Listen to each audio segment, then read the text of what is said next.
তাদের মৃত্যু হয়েছে শুধু নয়, তাদের দেহ ছাই হয়ে গেছে, তার কোনো প্রমাণপত্র নেই। মমতা ব্যানার্জির বাড়ি থেকে হার্ডলি 25 মিনিটের রাস্তা দূর সেই এলাকাটা। সেখানে মমতা ব্যানার্জি আজ পর্যন্ত গিয়ে একবার পরিদর্শন করলেন না তা নয়, সেই সমস্ত পরিবার, যে 32টা পরিবার সংখ্যা আরো বেশি হবে, তাদের পরিবারের কাছে গিয়ে সমবেদনা জানানোর প্রয়োজন মনে করেননি। তিনি নাজিরাবাদে না গিয়ে সুপ্রিম কোর্টে হাজিরা দিতে চলে এসেছেন। তার কারণ, তাকে ভোট করতে হবে। দেখুন, লক্ষ্য করে নতুন কথা কি বলেছে, যে কথা আমরা প্রতিদিন বলছি, কংগ্রেসের পক্ষ থেকে যে কথা কয়েক মাস আগে রাহুল গান্ধীর নেতৃত্বে আমরা বলতে শুরু করেছি, ভোট চোর গদ্দি চোর, সেই কথাগুলোই টুকলি করে সুপ্রিম কোর্টে বলার চেষ্টা করছে। আর সেখানে নিজেকে উকিল সাজিয়েছে কেন? বাংলার মানুষকে দেখাবে, দেখো তোমাদের ভোটের অধিকারের জন্য আমি নিজে উকিল হয়ে ওকালতি করতে গেছি। অথচ সঙ্গে নিয়ে গেছে বড় বড় সমস্ত ব্যারিস্টার, যাদের কয়েক কোটি টাকা করে ফিজ লাগে, যাদের কয়েক কোটি টাকা ফিজ লাগে, ফিজ, তাদেরকে নিয়ে গেছে সুপ্রিম কোর্টে।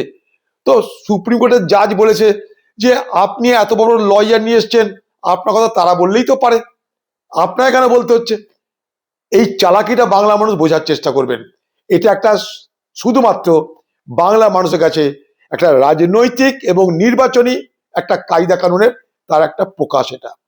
নাহলে তিনি কোটি কোটি টাকা খরচা করে এই সমস্ত সারা ভারতবর্ষের সব থেকে বিখ্যাত লয়ারদেরকে কেন সেখানে নিয়ে গেলেন? একা যেতে পারতেন। বাংলা মানুষের জন্য লড়বেন, একা চলুন, আপনি একা গেলেন না কেন? এই কথাগুলো তো উকিলরা প্রতিদিনই বলছে কোর্টে। আপনি নতুন নাটক করতে গেলেন কেন? প্রয়োজন কেন পড়ছে আপনার? কারণ আপনি বাংলার যে মূল সমস্যা, রুটি রুজি, স্বাস্থ্য, শিক্ষা, দুর্নীতি, চাকরি নাই, সে সমস্ত আলোচনাকে ঢেকে দেওয়ার জন্য আপনি নতুন এক নাটক শুরু করেছেন, নতুন এক ফান্ডা তৈরি করছেন, ঘুঘুর ফাঁদ তৈরি করেছেন। বাংলার মানুষ আবার যেন আপনার সেই ফাঁদে পা দেয়। আপনি লয়ার জানি, শুনেছেন এই কথা থেকে ডিগ্রি বিগ্রি নিয়েছেন, অনেক রকমের লয়ার আছে, কাকতারুয়া লয়ারও আছে, বড় লয়ারও আছে। তো জানি না আপনি কোন ক্লাসের লয়ার, কিন্তু এসছেন আপনি এখানে রাজনীতি ধান্দা করতে, এখানে কোনো ভুল নাই। আর আমরা চাইবো, আমরা কি চাই, সাধারণ মানুষ কি চাই, যে কোনো বৈধ ভোটারের নাম যেন বাদ না যায়। কংগ্রেস এটাই চেয়েছে। রাহুল গান্ধীর এটাই বক্তব্য ছিল ভোটার অধিকার যাত্রায়, যে বৈধ কোনো ভোটারের নাম যেন বাদ না যায়। আমরা অবৈধ ভোটারের নাম তালিকাভুক্ত করার আন্দোলন করিনি, আমরা বলেছি বৈধ কোনো ভোটারের নাম যেন কোনোভাবে বাদ না যায়। তা কেন্দ্র, রাজ্য, নির্বাচন কমিশন, রাজ্য মিলেমিশে এটাকে সমাধান করুক, আমরা তো এটাই চাইছি। কেন্দ্র বলছে, অর্থাৎ নির্বাচন কমিশন বলছে রাজ্য আমাদের কর্মচারী দেয় না, রাজ্য বলছে নির্বাচন কমিশন আমাদের কথা শোনে না।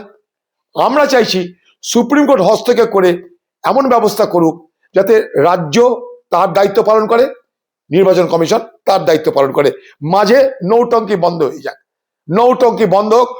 আমরা যতক্ষণ আছি পশ্চিমবঙ্গে, জেনে রাখবেন কংগ্রেস পার্টি ভারতবর্ষের জাতীয় পার্টি, কোন বৈধ ভোটারের নাম আমরা বাদ দিতে দেব না, দেব না, দেব না। বাংলা মানুষ আমাদেরকেও ভরসা রাখবেন, আমাদের কাছে এসে বলুন কোন বৈধ ভোটারের নাম বাদ গেছে। আর ওইসব টাইটেল ভুল এদিক ওদিক, যেটাকে বলছে লজিক্যাল ডিসক্রিপেন্সি, ওগুলো কোনো ব্যাপার না।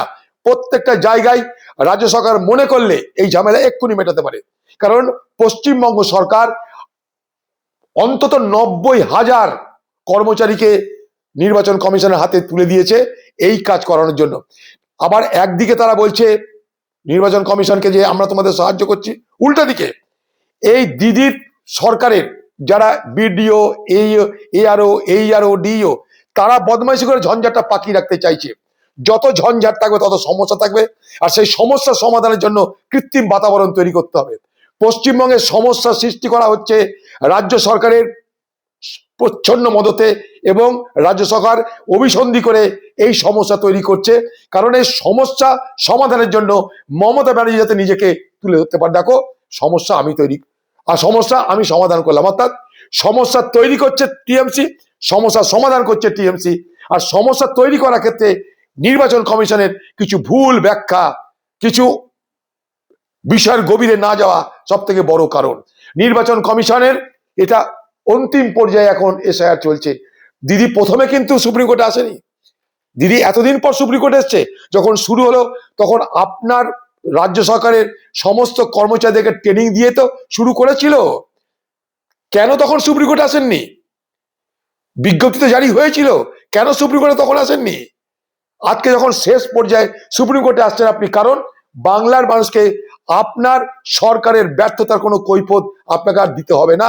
এসআইআর নিয়ে এবার ভোট হবে, 2021 সালের ভোট হলো এনআরসি নিয়ে, এবার ভোট হবে এসআইআর নিয়ে।